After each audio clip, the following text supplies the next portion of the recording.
എല്ലാവർക്കും നമസ്കാരം. വിശ്വകർമ്മ ശില്പകലാ കേന്ദ്രത്തിൽ നിർമ്മിച്ച പ്രഭാവലയങ്ങളെ പരിചയപ്പെടുത്താനാണ് ഈ ഒരു വീഡിയോ. പ്രഭാവലയം, പ്രഭാവലി, തമിഴിൽ തിരുവാച്ചി എന്നെല്ലാം പറയുന്ന ഒരു നിർമ്മിതിയാണ് ഈ കാണുന്നത്. ക്ഷേത്രത്തിൽ മൂർത്തിയുടെ പിന്നാലെ സ്ഥാനം കൽപ്പിക്കുന്ന ഈ പ്രഭാവലി മൂർത്തിയുടെ ഒരു തേജസ് എടുത്തു കാണിക്കാൻ വേണ്ടിയിട്ടാണ് ഈ പ്രഭാവലയങ്ങൾ നിർമ്മിക്കുന്നത്. ഓരോ മൂർത്തിയുടെയും സ്വഭാവത്തിന് അല്ലെങ്കിൽ അവരുടെ ആയുധങ്ങൾ അങ്ങനെ എന്തെങ്കിലും പ്രത്യേക ഒരു സിമ്പിൾസ് അവർക്ക് അതേ വെച്ചിട്ടാണ് നമ്മൾ ഇങ്ങനെയുള്ള കാര്യങ്ങൾ നിർമ്മിക്കുന്നത്. പക്ഷേ ഇതൊരു കോമൺ ആയിട്ട് നിർമ്മിച്ചതാണ്. പുഷ്പങ്ങളാണ് ഇതിൻ്റെ ഓരോ ആയുധങ്ങളായിട്ട് നമ്മൾ കൊടുത്തിട്ടുള്ളത്.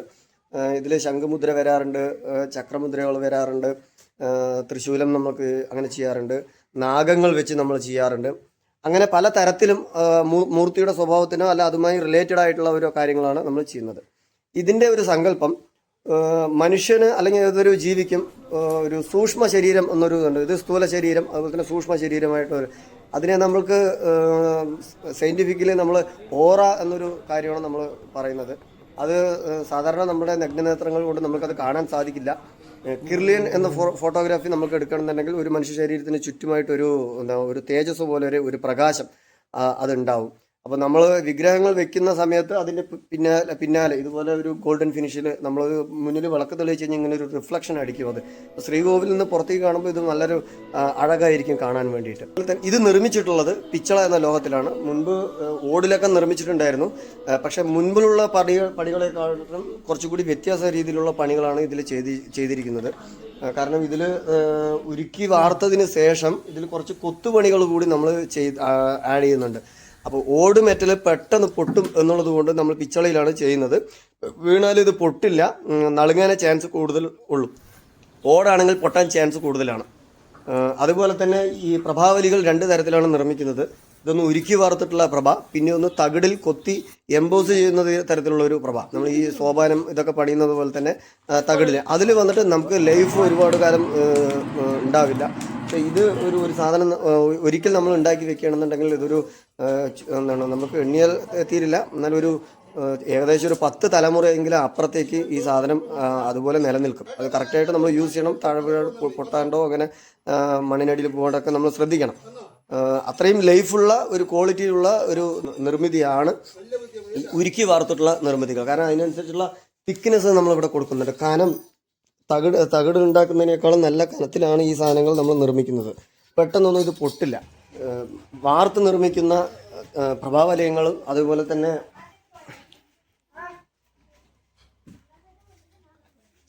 തകിടിൽ നിർമ്മിക്കുന്ന പ്രഭാവലയങ്ങൾ ഇത് കനം കുറവാണ്. ഇത് ഈ ഒരു പേപ്പർ കനത്തിലേ വരുന്നുള്ളൂ. ഇതിലും 2-3 ക്വാളിറ്റികൾ ഉണ്ട്. അത് അടുത്തൊരു വീഡിയോയിലായിട്ട് പറയാം. അതുപോലെ തന്നെ നമ്മളിത് മറ്റേ സ്റ്റെപ്പിലൊക്കെ ഉപയോഗിക്കുന്ന സോപാനം പണിയാൻ വേണ്ടി കൊത്തിവെച്ചിട്ടുള്ള കാര്യങ്ങളാണ്. ഇവിടെ ഒരു പ്രഭാവലയം തകിടിൽ ചെയ്ത് വെച്ചിട്ടുണ്ട്. 2 തരത്തിലാണ് പ്രഭാവലയങ്ങൾ ചെയ്യുന്നത്. അതുപോലെ തന്നെ വിഗ്രഹങ്ങൾ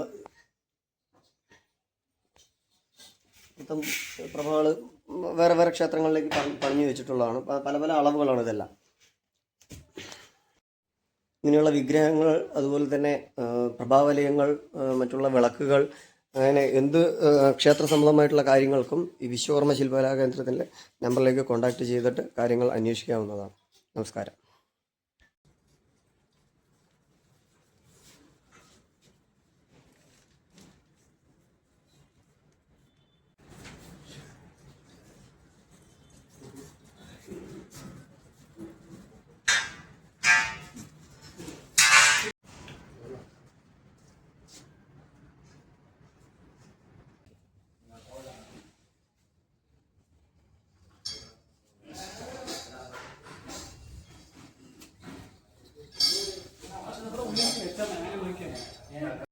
അതവിടെ അത്ര സ്പേസ് ഉള്ളതുകൊണ്ട് അത് ബാക്കിലേക്ക് ആക്കി വെക്കും. ഇന്നത്തെ ഇത് ഇതിലേക്ക് വെച്ചാൽ കാര്യത്തിൽ ബാക്കിലേക്ക് വെച്ചിട്ട്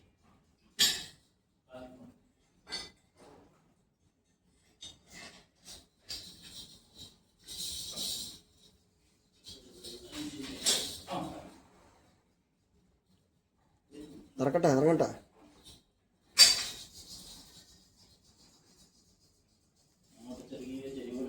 അതിനൊരു ബെഞ്ച് പോലെയാണ്.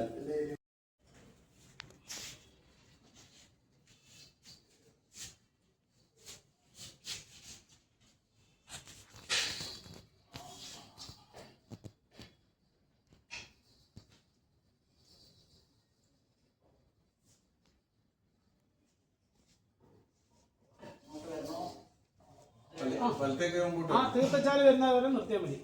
ഇടത് കൈ ബാക്കിലേക്ക് തള്ളിക്കോളെ.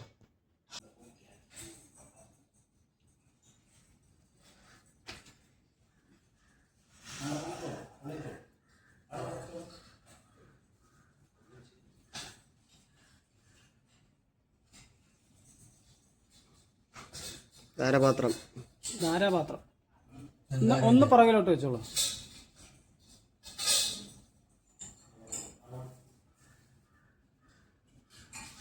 സീറ്റിംഗ് കറക്റ്റായില്ലേ?